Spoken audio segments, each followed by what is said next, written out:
आहे का नाही?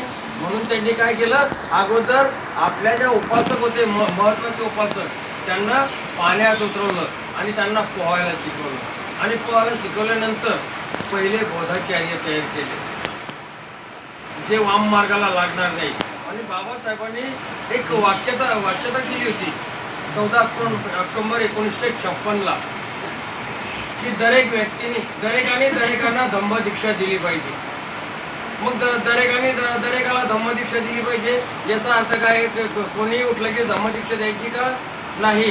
जो व्यक्ती शीलवान आहे, जो शीलाचं पालन करतो, जो शीलाचरण करतो, तोच माणूस जो पात्र आहे तोच धम्मदीक्षा देऊ शकतो, असं बाबासाहेबांनी ठरवलं.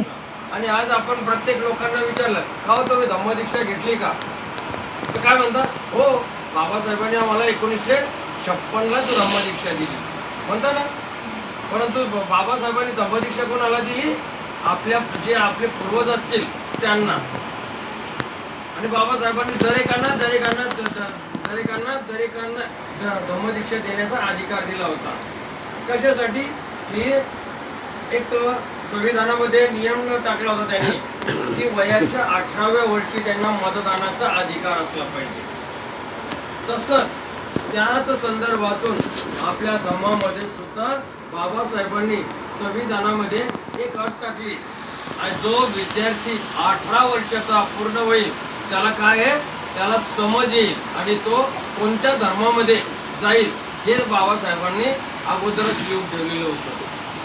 मग आपण काय करतो? बाबासाहेबांनी तर धम्मदीक्षा दिली म्हणे, मग आपण बौद्ध आहे का? नाही. जोपर्यंत माणूस 18 वर्षाच्या पुढे होत नाही, तो आपला निर्णय घेऊ शकत नाही, तोपर्यंत कोणत्याही जातीचा तो होत नाही. उदाहरण, एक मुसलमान, जर त्याला मुसलमान करायचा असेल तर त्याची काय होते? खतना होते. तो खतना केल्याशिवाय तो मुसलमान होत नाही.